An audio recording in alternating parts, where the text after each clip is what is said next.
ومن يشكر فإنما يشكر لنفسه ومن كفر فإن الله غني حميد فإذ قال لقمان لابنه وهو يعظه يا بني لا تشرك بالله إن الشرك لظلم عظيم وصينا الإنسان بوالديه حملته أمه وهنا على وهن وفصاله في عامين أن اشكر لي ولوالديك إلي المصير وإن جاهداك على أن تشرك بي ما ليس لك به علم فلا تطعهما وصاحبهما في الدنيا معروفا واتبع سبيل من أناب إلي ثم إلي مرجعكم فأنبئكم بما كنتم تعملون يا بني إنها أن تك مثقال حبة من خردل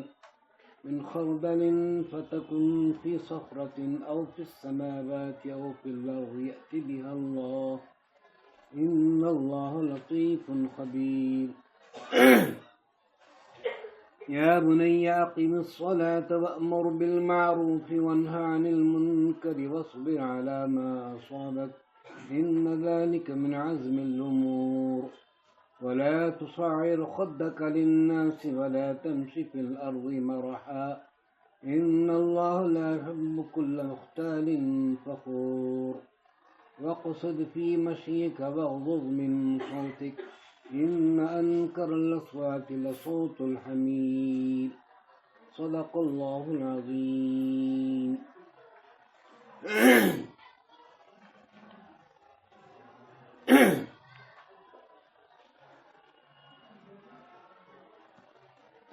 رفقائے عزیز،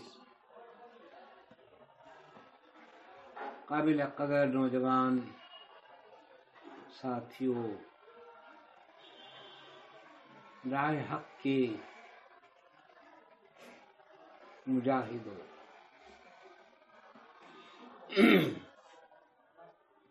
میں نے آپ کے سامنے 21ویں پارے میں سورہ لقمان کے دوسرے رکوع کی پوری آیتیں تلاوت کی۔ غالباً اس سے پہلے آپ نے ان آیات پر درس سنا ہوگا، تاہم بطور تذکیر، بطور یاد دہانی اچھی باتوں کو دہرانا دل میں بٹھانے کے برابر ہے۔ اب بات بار بار جب سنی جاتی ہے، دل میں بیٹھتی ہے، تو وہ عمل کی شکل میں ڈھل جاتی ہے۔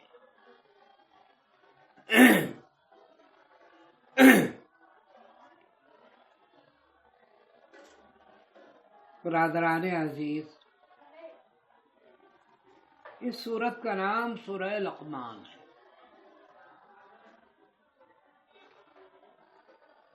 قرآن مجید میں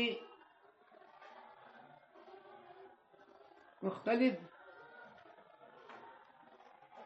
چیزوں کے نام سے، مختلف شخصیتوں کے نام سے سورتوں کے نام رکھے گئے۔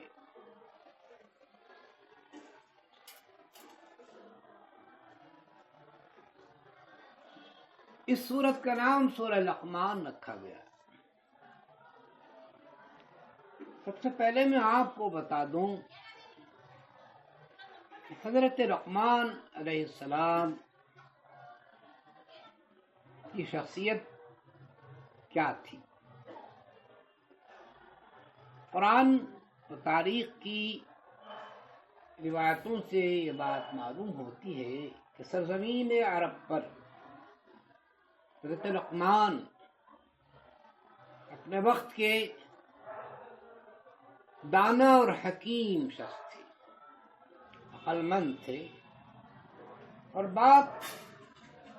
ہر بات حکمت و دانائی کی کرتے تھے۔ تو سرزمین عرب میں ان کو دانا اور حکیم کے نام سے پکارا گیا ہے۔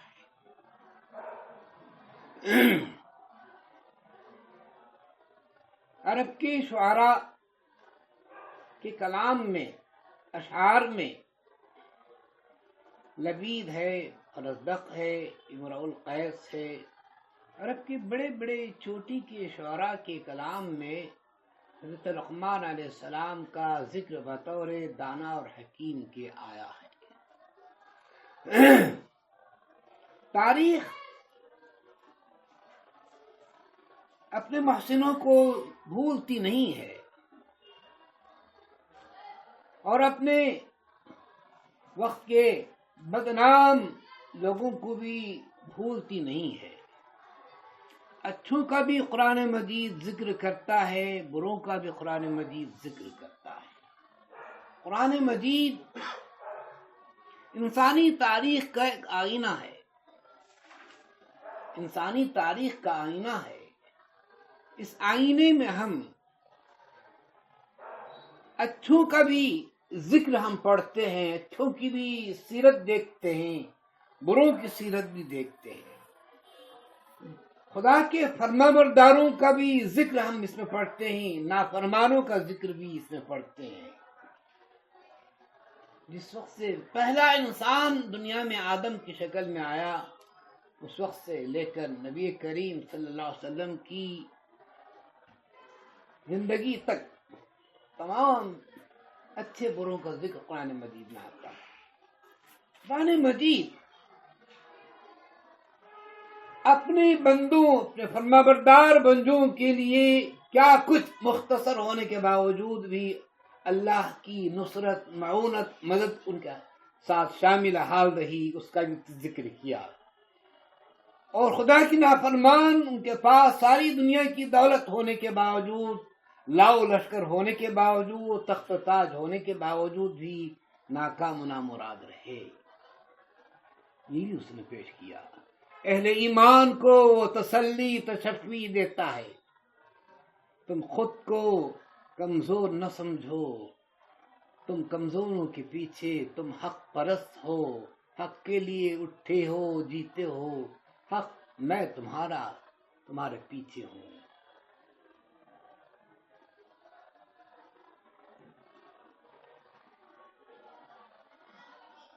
انا لننصر رسلنا والذین آمنوا، ہم نے اس تاریخ میں رسولوں، نبیوں کی مدد کی ہے، اور رسولوں پر جو ایمان لائے ان کی بھی ہم نے مدد کی ہے۔ قرآن مجید اس چیز پر گواہ ہے۔ اہل ایمان کو باطل سے مرعوب ہونے، خائف ہونے کی کوئی ضرورت نہیں۔ زیادہ سے زیادہ ہماری جان یہاں جائے گی، لیکن تاریخ گواہ ہے، لاکھوں فرزندوں نے حق کے لیے جان دی ہے لیکن ایمان نہیں دیا۔ یہ بہت بڑی بات ہے، بہت بڑی بات ہے۔ آج بھی مغرب و مشرق کے اندر یہود اور ہنود کی بربریتوں اور ان کی جان لیوا جنگوں کی وجہ سے مسلمانوں کا خون پانی کی طرح بہہ رہا ہے، مسلمانوں کی لاشیں بے گور و کفن۔ میں ایمان سے ہٹتا ہوں، اپنی ابدی لافانی زندگی کے لیے اس عارضی۔ ہم جب اہل ایمان ہیں تو اہل ایمان کی سلام کہ دیکھو جائیداد اور پراپرٹی دینا، اچھی اولاد ہونے سے پہلے اللہ سے یہ دعا مانگی، زکریا نے دعا مانگی، وَاجْعَلْهُ رَبِّي رَضِيًّا، اولاد برائے اولاد نہیں، اولاد برائے بندگی ہو، حق پرستی ہو۔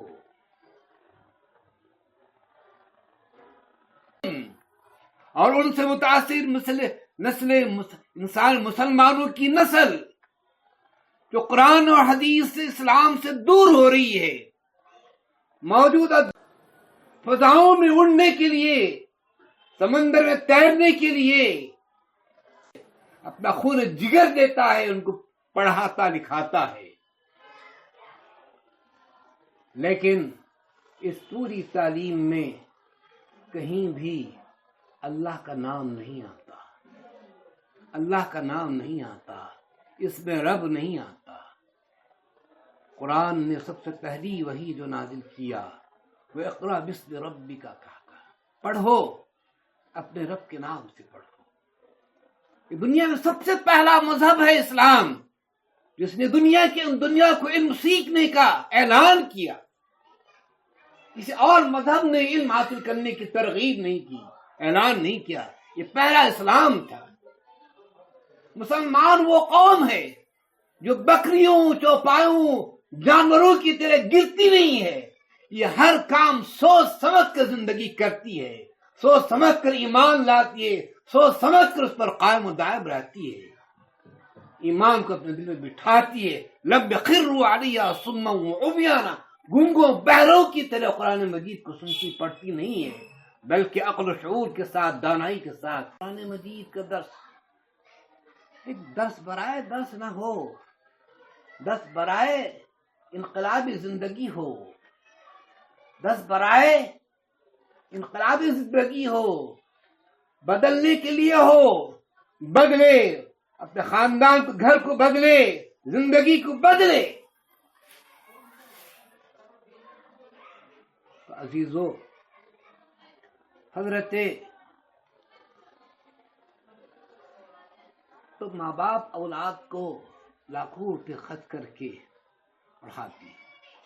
آپ جانتے ہیں ماں باپ نے اپنی زندگی کی ساری کمائی کو، اپنے لخت جگر، نور نظر اولاد کو دے دیتا ہے۔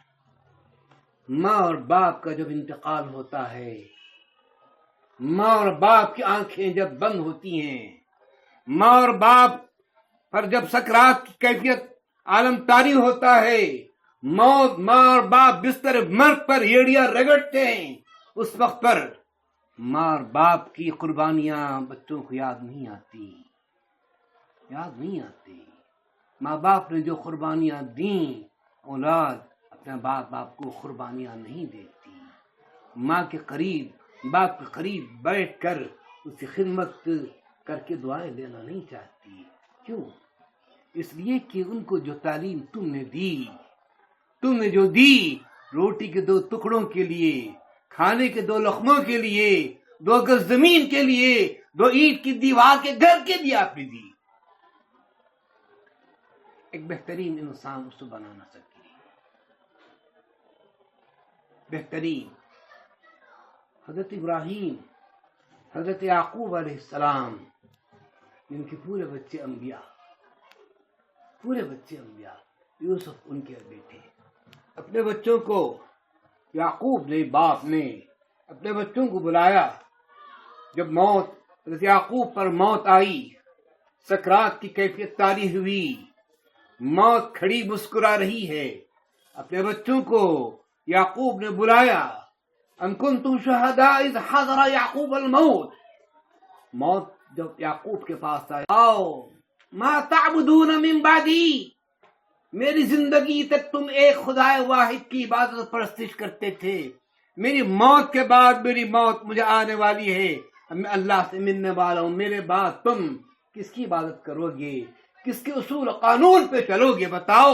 ما تعبدون من بعدی، ایک پیغمبر اپنے بچوں کو پوچھتا ہے۔ آج ایک باپ اپنے بچوں کی کیا اس قدر فکر کرتا ہے، مرتے مرتے ایک باپ اپنے بچوں کی تعلیم و تربیت کی فکر کرتا ہے، اس کو دین پر قائم ہے نہیں ہے، یہ ذہن میں بات بٹھاتا ہے، یہ تربیت ہے۔ سسکتے ہوئے، دن توڑتے ہوئے باپ کی دل سے نکلتی ہوئی یہ آہ، کس قدر بے چینی تڑپتے ہوئے الفاظ لکھے ہوں، ما تعبدون من بعدی، میرے بچوں کس خدا کی تم عبادت کرو گے، تم کیا کھاؤ گے، کیا پیو گے، یہ نہیں، ایک خدا کی بندگی کرو گے یا کئی خدا کرو گے۔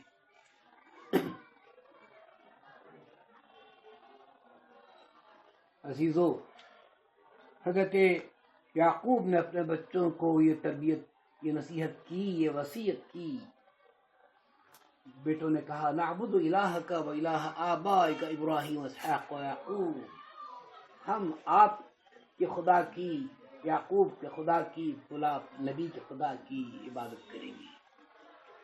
یہ ہم اقرار لیں، ابھی سے ہم اپنے اپنے بچوں کی اس قسم کی ذہنیت میں تعلیم کے ساتھ تربیت کریں۔ ماحول برائیوں کا ایک طوفان ہے، برائیوں کا ایک طوفان ہے۔ ہماری اولاد تنکوں کی طرح، خس و خاشاک کی طرح، ہواؤں کی طرح ہواؤں میں اٹھ رہی ہے۔ ہم اپنی روح کو، اپنے اخلاق کو، اپنے دین کو، اپنے ایمان کو کی حفاظت لازمی کرنا سب سے بڑی ضروری ہے۔ پتہ نہیں موت کب آئے گی، کہاں آئے گی، کیسے آئے گی۔ ہم اس زمین پر رینگتے ہوئے حقیر کیڑوں کی طرح، پامال گھاس کی طرح جینے کے لیے نہیں آئے، کیڑوں مکوڑوں کی طرح کھا کر جی کر زندگی گزار کر چلے جانے کے لیے نہیں آئے۔ ہم آئے ہیں، ہم نے اللہ کو مانا ہے۔ ان الذین قالوا ربنا اللہ ثم استقاموا، ہم نے اللہ کو مان لیا ہے تو اللہ کی ہم منوائیں، اللہ کی ہم مانیں اور اللہ کی ہم منوائیں، اسی کی بات دنیا میں چلے۔ تو ایک باپ اپنے بیٹوں کو ایسی نصیحت کرتا ہے۔ حضرت لقمان علیہ السلام نے چند نصیحتیں کی ہیں، سے میں ایک مختصر آپ کے سامنے پیش کروں گا، آپ بعد میں تفصیل سے اس کا ملاحظہ کریں، بلکہ میری مخلصانہ یہ نصیحت ہے۔ لقمان کی نصیحت ہے، بیٹوں کے نام، قیامت تک کے بیٹوں کے لیے نام اللہ نے ہمارے لیے پسند کی ہے، قرآن مجید کو درج کر دیا، ہر گھر میں فریم میں لکھ کر لگا دیا جائے گا۔ صبح اٹھتے ہوئے، شام سوتے ہوئے ان نصیحتوں کو ہم پڑھیں، بچوں کو پڑھائیں۔ انشاءاللہ آج نہیں، کل چند دنوں کے بعد ہماری اولاد کے اندر وہ چیزیں آئیں گی جو ایک نبی اپنے بیٹوں میں چاہتا تھا۔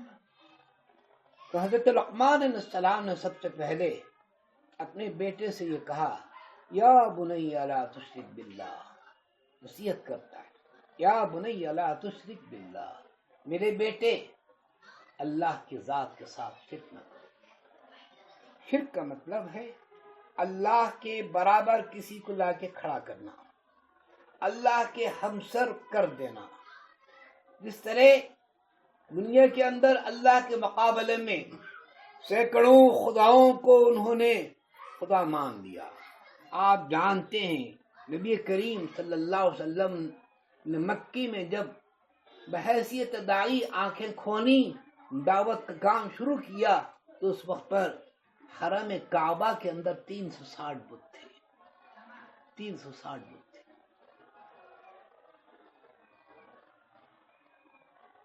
360 بت تھے، گویا ہر ایک ضرورت کے لیے ہر ایک قبیلہ اپنے اپنے خدا کو، اپنے اپنے بت کو بلاتا تھا۔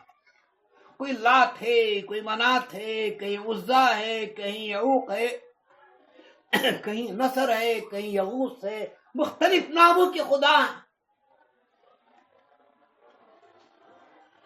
نبی کریم صلی اللہ علیہ وسلم نے دعوت کا کام شروع کیا کہ اللہ ایک ہے، قل هو اللہ احد، اللہ ایک ہے، اللہ الصمد، اللہ بے نیاز ہے، لم یلد ولم یولد، نہ وہ کسی کا بیٹا ہے، نہ اس کی کوئی اولاد ہے، پوری کائنات تنہا اکیلا چلا رہا ہے۔ توحید کا اعلان انہوں نے کیا۔ رفتہ رفتہ وہ دل، جن دلوں کے اندر 360 بت تھے، 360 خدا تھے، ان تمام خداؤں کو نبی کریم صلی اللہ علیہ وسلم نے ان کے دلوں سے نکالا، ان کے دلوں سے نکالا۔ ایک خدا واحد کا کی یاد آئی، ایک اللہ کا نام ان کے دل میں رہ گیا۔ اس کعبے کو جو ہمارے سینے میں دل کی شکل میں جو کعبہ ہے، کعبہ دل ہے، اس دل کے اندر اللہ کو اللہ کے رسول نے بٹھایا۔ اس کے بعد مکہ جب فتح ہوا تو حرم مکہ سے 360 بتوں کو نکال دیا، کہا کہ اب انسان کے دل میں خدا واحد کا گھر آ چکا ہے، اب کسی اور کے سامنے اپنا سر نہیں جھکائے گا، ہاتھ نہیں پھیلائے گا۔ تو برائیوں کے طوفان میں اللہ کی طرف رجوع کریں، اللہ سے کہیں کہ مولا بدل دے، بدل دے، ظلمتوں میں، تاریکیوں میں ڈوبے ہوئے دل کو تیرے نور سے، ہدایت کی روشنی سے میرے دل کو تو منور کر دے، بدل دے۔ لا تشرک باللہ ان الشرک لظلم عظیم۔ کہا دنیا میں قتل انسانی بڑا سنگین جرم ہے، لیکن اللہ کہتا ہے کہ دنیا میں سب سے بڑا ظلم وہ ہے جو میرے ساتھ کسی اور کو اپنا خدا مانتا ہے، خدا کے سوا کسی اور کو اس کا پارٹنر بناتا ہے۔ قرآن کہتا ہے وَلَمْ يَكُنْ لَهُ كُفُوًا أَحَدٌ، پوری دنیا کی چلانے میں میرا کوئی ہمسر نہیں ہے، میں تنہا ہوں۔ الحی القیوم لا تأخذه سنة ولا نوم له ما في السماوات وما في الارض۔ پوری دنیا کی نگرانی میں کر رہا ہوں، ہر ایک کی رگے جان سے زیادہ قریب میں ہوں، میں اکیلا ہوں۔ لمن الملک اليوم للہ الواحد القہار۔ کل قیامت کے دن میدان حشر میں دنیا کی بڑے بڑے تخت و تاج کے مالک شہنشاہوں، جابروں، بادشاہوں سے پکار کہ این الجبارون، کہاں ہے وہ ظلم و ستم کرنے والے؟ این المتکبرون، کہاں وہ کبر و غرور کرنے والے؟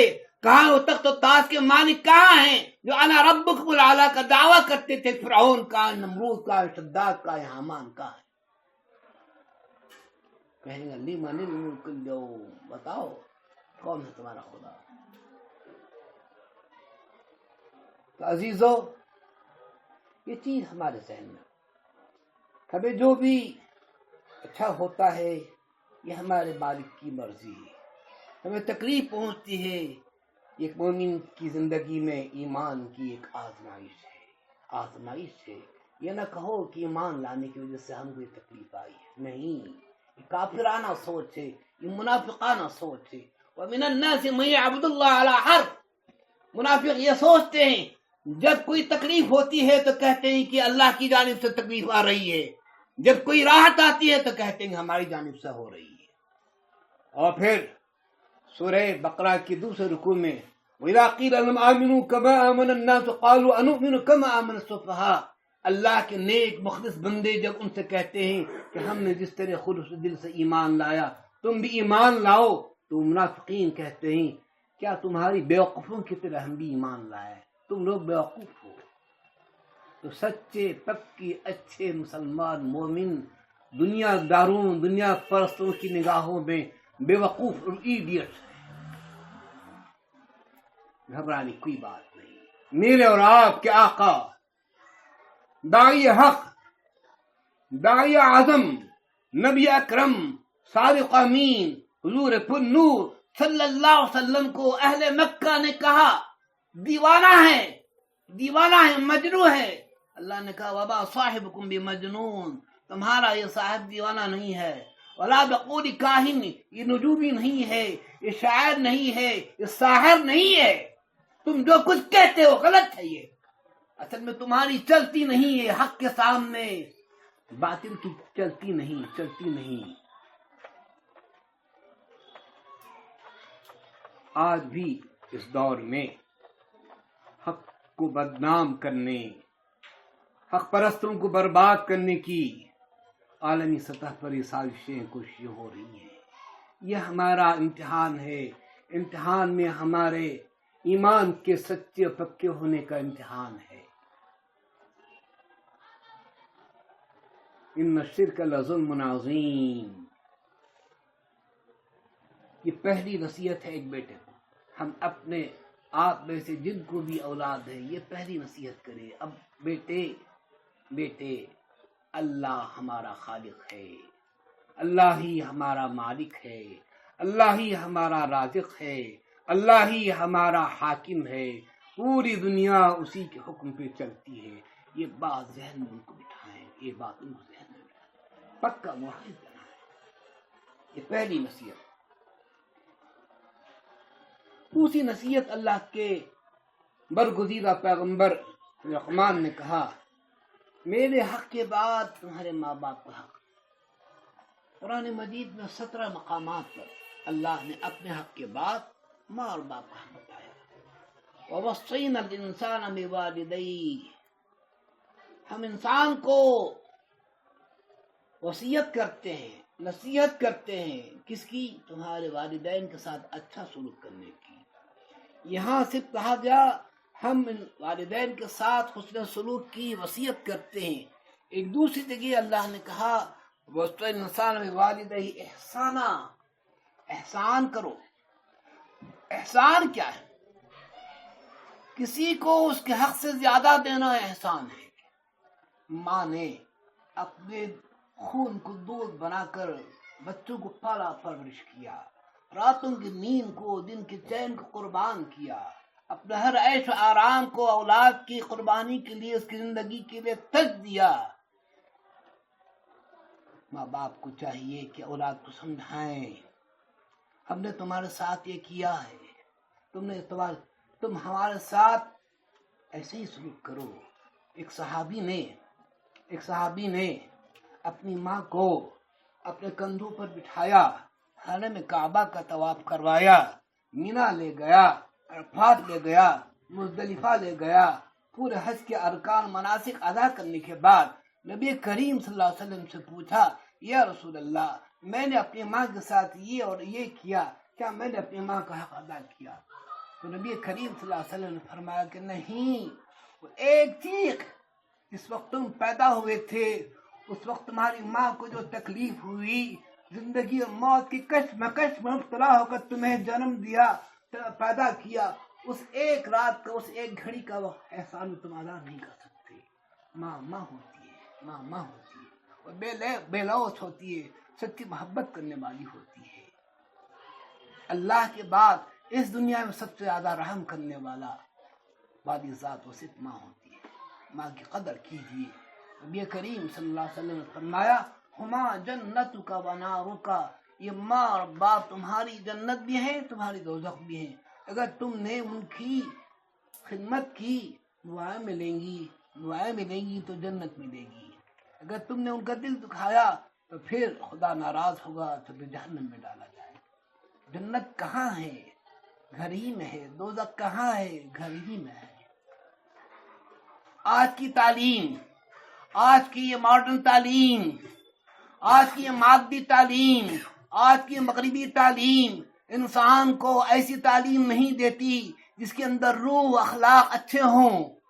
علامہ اقبال نے کہا تھا ہم سمجھتے تھے کہ لائے گی فراغت تعلیم، فراغت کے معنی خوشحالی لائے گی، دولت پتی بنیں گے. کیا خبر تھی کہ چلا آئے گا الہاد بسال. بے دین بن گیا آج کی تعلیم سے بچہ. آج کی تعلیم سے ہمارا بچہ بے دین بن گیا، بد اخلاق بن گیا، بد کردار بن گیا، نافرمان بن گیا. اس لیے کہ آج کی تعلیم میں روح اخلاق کی روح نہیں ہے، دین کی اخلاق کی روح نہیں ہے. اس میں رب سے نہیں شروع کیا. اقرا بسم ربک، اللہ کے نام سے پڑھو. صرف کھاتے وقت پر ہم بسم اللہ بول کے کھاتے، بولی نہیں. بسم اللہ بولنے والے مل جائے تو بسم اللہ، ماں باپ کہیں بسم اللہ بولو تو بسم اللہ بول دیتے، ورنہ ان کی زبان پر اللہ کا نام ہی نہیں آتا. رازق کا رزق کھاتے ہیں لیکن رازق کو بھول جاتے ہیں. تم سمجھتے تھے کہ لائے گی فراغت تعلیم، کیا خبر تھی کہ چلا آئے گا الہاد وساد. اصل حاضر ملک الموت ہے تیرا، جس نے قبض کی روح تیری دے کی تجھے فکر میں معاش. یہ اہل کلیسا کا نظام تعلیم ایک سازش ہے فقط دین و مروت کے خلاف. جس علم کی تاثیر سے زن ہوتی ہے نہ زن، کہتے ہیں اسی علم کو ارباب نظر موت. آج کی تعلیم موت ہے، موت ہے، موت ہے. اصل حاضر ملک الموت ہے. اقبال نے آج سے 50 سال پہلے ان کی نگاہ نے جان لیا، فرق لیا. عزیزو، تعلیم گر قرآن اور حدیث سے ہٹ کر ہے تو تعلیم ہمارے لیے زہر قاتل ہے. تعلیم ہمارے لیے موت ہے. ایسی تعلیم ماں باپ کی موت کے بعد ہاتھ اٹھا کر یہ دعا نہ کر سکے اولاد. ماں باپ نے جو قربانیاں ربنا اغفر لی ولوالدی، اللہ میرے ماں باپ کی مغفرت فرما، میرے ماں باپ کی مغفرت فرما. یہ اولاد آج کسی بیٹے کی زبان سے یہ دعا نکلتی ہے؟ نہیں، اس لیے کہ ماں باپ نے اس کے لیے دعا نہیں کی رب اجعلنی مقیم الصلاۃ ومن ذریتی، اے اللہ میرے اولاد کو نماز کا پابند بنا، میرے اولاد کو نیک بنا. یہ دعا ماں باپ نے نہیں کی، ماں باپ نے اسے پڑھایا نہیں، سکھایا نہیں. اب بتائیے ماں باپ بھی ایسے ہی ہوں اور پھر اولاد جیسا بھی ویسے ہی پھل ہم کو نظر آئے. یہ دوسری نصیحت ہے حضرت لقمان علیہ السلام کی. تیسری نصیحت حضرت لقمان علیہ السلام نے اپنے بیٹے سے کی، وَإِنْ جَاهَدَاكَ عَلَىٰ أَن تُشْرِكَ بِي مَا لَيْسَ لَكَ بِهِ عِلْمٌ فَلَا تُطِعْهُمَا. ایک اللہ کے بعد ماں باپ کا حق اللہ نے بتایا، پھر کہا کہ دیکھو بھائی اولاد کا حق، ماں باپ کا حق بتاتا تو ہوں، ماں باپ کی بات مانو، لیکن بات جہاں میری مرضی کے خلاف اگر تمہارا ماں باپ نے حکم دیا تو فلا تطیعہما، میرے معاملے میں اگر وہ اپنی رائے کو دخل دیتی ہے ماں یا باپ تو پھر ایسی صورت میں ہرگز ان کی بات نہ مانو. کھلاؤ پلاؤ پہناؤ اڑاؤ، ان کی ضرورت پوری کرو، ان کی خدمت کرو.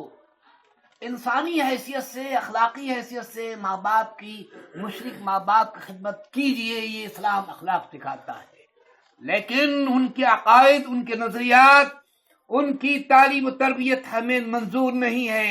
فلا تطعہما، آج ماں اور باپ کی خواہشوں پر شریعت کے احکام، نبی کریم صلی اللہ علیہ وسلم کی سنتوں کی دھجیاں اڑ رہی ہیں.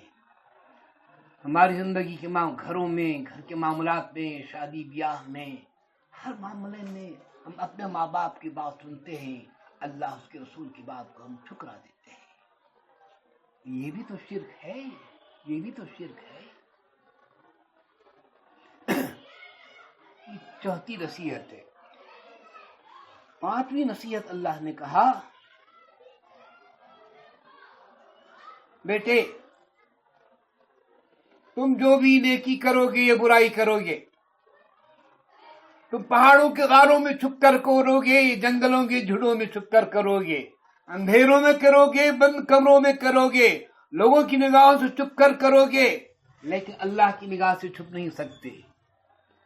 تم جو بھی کرو گے رائی کے دانے برابر بھی، بلکہ ایک صحابی کے سوال پر کہ کیا رائی کے دانے برابر کا بھی اللہ حساب لیتا ہے؟ نبی کریم نے فرمایا وَإِنْ أَقَلَّ، اس سے بھی کم، رائی کے دانے سے بھی کم اگر کوئی برائی نیکی کرتا ہے تو اللہ قیامت کے دن اس کو پیش کر دے گا عدالت. یہ اللہ تعالیٰ کا نظام ہے. یہ جو رقیب اور عتید کرام کاتبین ہمارے دہنے اور بائیں جانب جو CIDs لگائے ہیں، بلکہ وَكُلَّ إِنسَانٍ أَلْزَمْنَاهُ طَائِرَهُ فِي عُنُقِهِ، ہر انسان کی گردن میں اللہ تعالیٰ نے CC کیمرے لگا دیے ہیں. انسان جہاں بھی ہوتا ہے، جو بھی کرتا ہے، یہ CC کیمرے پورے اس کے اندر ریکارڈ ہوتے ہیں، اور وہ CC کیمرے قیامت کے دن اللہ کی عدالت میں پیش کیے جائیں گے، اور وہ خود بخود بولنے لگے گا ہذا کتابنا ینطق علیکم بالحق، یہ بولے گا ہم ریکارڈ کرتے تھے. اللہ تعالیٰ کا فیصلہ منطقی ہوگا، اللہ تعالیٰ کا فیصلہ معقول ہوگا، اللہ کا فیصلہ قیامت کے دن دلائل کے ساتھ، شواہد کے ساتھ، پریزنٹیشن کے ساتھ ہوگا. آنکھیں بند کر کے اللہ فیصلہ نہیں کرے گا، وہ ہم خود گواہ ہیں کہ ہاں میں نے کیا ہے. سورہ نور میں 30 رکوع میں اللہ نے کہا یوم تشہد علیہم السنتہم، اس زبان نے کتنے جھوٹ بولے، کتنی غیبتیں کی، کیا کیا کچھ برائیاں کی، یہ زبان خود بخود بولے گی. آج ہمارے فیور میں کہتے ہم جو چاہتے وہ نہیں، کل زبان دینے والا اس زبان سے کہے گا کہ تو نے کیا کیا جھوٹ کہا تھا، یہ بول. وَأَلْسِنَتِهِمْ أَيْدِيهِمْ ہاتھ گواہی دیں گے، وَتَشْهَدُ أَرْجُلُهُمْ پیر گواہی دیں گے۔ انسان کہے گا لِمَ شَهِدتُمْ عَلَيْنَا، ارے تم ہمارے جسم کے ٹکڑے ہو، ہمارے خلاف گواہی دیتے ہو۔ وہ کہے گا جسم کا ایک ایک حصہ کہ انطقنا اللہ الذی انطق کل شیء، اللہ نے ہمیں بولنے کی طاقت دی ہے، حکم دیا کرو۔ زمین گواہی دے گی، یومئذ تحدث اخبارها، زمین پر ہم نے کیا کیا، یہ زمین کا ٹکڑا گواہی دے گا۔ خبردار خبردار خبردار، پوری دنیا کا ایک ایک حصہ، جسم کا ایک ایک حصہ کل قیامت کے اللہ کی عدالت کے اندر گواہی دے گا، گواہی دے گا، گواہی دے گا۔ اسی لیے حضرت عمر فاروق رضی اللہ عنہ نے کہا لوگو کل قیامت کے دن تمہارا حساب لیا جائے گا، یوم الحساب کو، حساب اللہ کی عدالت میں حساب دینے سے پہلے یا اللہ سے دعا مانگو، اللہم حاسبنی حسابا یسیرا، حاسبوا قبل ان تحاسبوا، کل اللہ کے پاس تمہارا حساب دینے سے پہلے یہاں اپنا خود جائزہ لے لو، محاسبہ کر لو، اکاؤنٹ کر لو، میں نے کہاں کہاں کیا کیا کچھ کیا تھا۔ وَلَا تَزِرُ وَازِرَةٌ وِزْرَ أُخْرَىٰ، میرا بوجھ کل کوئی نہیں اٹھائے گا، میں کسی کا بوجھ نہیں اٹھا سکتا، میری زندگی کا عمل اللہ کے سامنے پیش کیا جائے گا، اس کی سزا جزا مجھے ملے گی، ملے گی۔ یہ قیامت کا تصور ہمیشہ اپنے ذہن میں پریزنٹ رکھے، مستحضر رکھے، حاضر رکھے، میں یہ کر رہا ہوں، یہ اچھا ہے یا برا ہے، اس کی جزا مجھے سزا ملے گی یا نہیں ملے گی۔ ایک تاجر خریدنے سے پہلے سوچتا ہے کیا مجھے اس سے پرافٹ ملے گا یا نقصان ملے گا، یہ نئی چیز ہے، پرانی چیز ہے، اوریجنل ہے یا ڈپلیکیٹ ہے، یہ سوچتا ہے۔ تو ویسے انسان ایمان بھی ایک تجارت ہے، هل ادلکم علی تجارت تنجیکم من عذاب الیم، یہ ایمان کی تجارت اخلاق صالحہ پیدا کرتی ہے، اعمال صالحہ پیدا کرتی ہے، آخرت کی جواب دہی، اکاؤنٹیبلٹی یہ انسان کو چوکنا کرتی ہے اور برائیوں سے روکتی ہے، بھلائیوں پر آمدہ کرتی ہے۔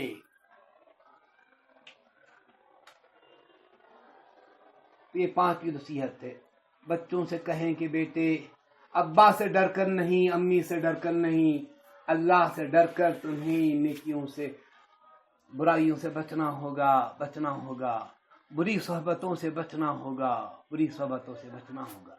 چھوٹا بچہ جب بھی چھوٹا ہوتا ہے اس کے سامنے ماں اور باپ اس قسم کی باتیں، عقل و خرد کی، حکمت و دانائی کی باتیں اس کے سامنے رکھیں، بتائیے کہ وہ بچہ کل کیا وہ مہکتا ہوا، مسکراتا ہوا خوشبودار پھول بنے گا نہیں، آنکھوں کی ٹھنڈک بنے گا نہیں، خاندان کا چشم و چراغ بنے گا نہیں، دل کی دھڑکن بنے گا نہیں۔ اگر ہم نے ایسی تربیت نہیں کی تو خاندان کا بدنما داغ و دھبا بنے گا، کل ہمیں شرمندگی رسوائیوں کے آنسو اپنی آنکھوں سے بہانے پڑیں گے۔ ہماری آنکھیں بند ہونے سے پہلے ہماری اولاد کی ہم تربیت کر لیں۔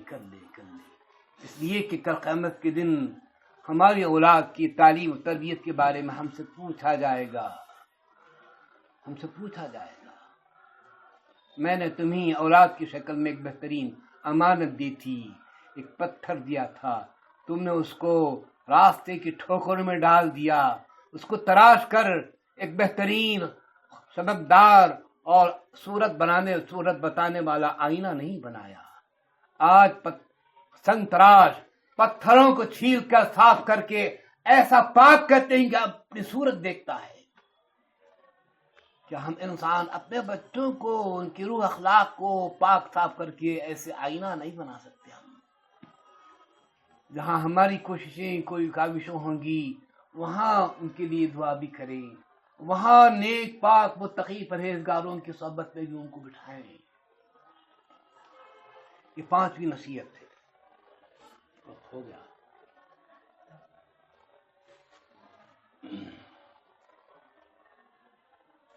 یہ چھٹی نصیحت اللہ تعالیٰ نے فرمائی، یا بنی اقیم الصلاۃ، میرے بیٹے نماز پڑھو۔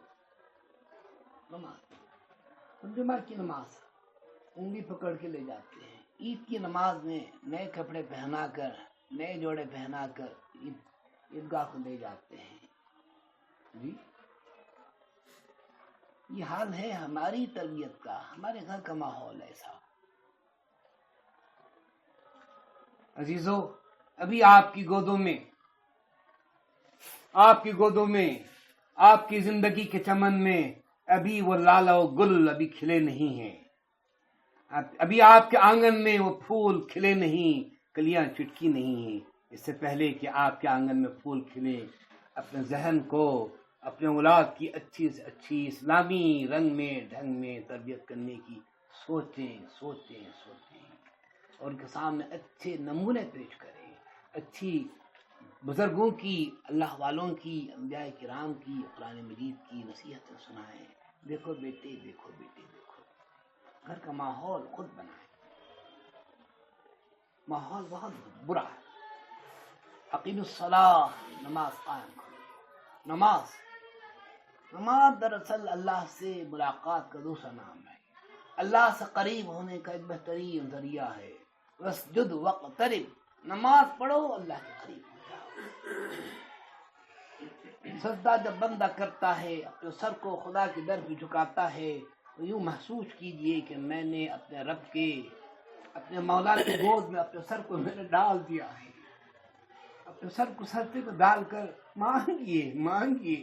وہ رحیم و کریم ہے، دلوں کا پھیرنے والا ہے.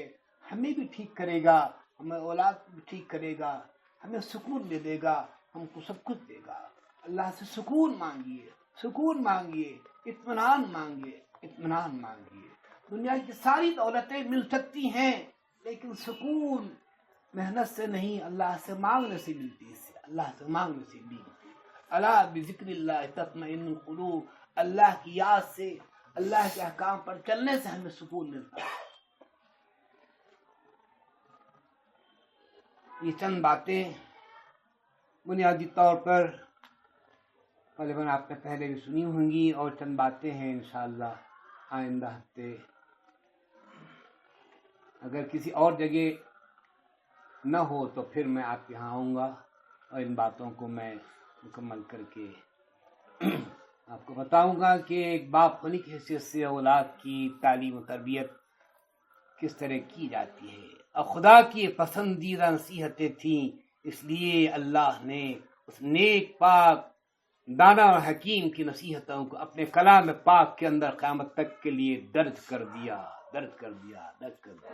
ہم بھی کچھ ایسے کام کر کے چلیں کہ لوگ ہمارے نقش قدم پہ چلیں. اللہ ہم سب کو اپنی مرضیات پر چلنے کی طاقت توفیق عطا فرمائے. آمین. خدا وانا الحمدللہ رب العالمین.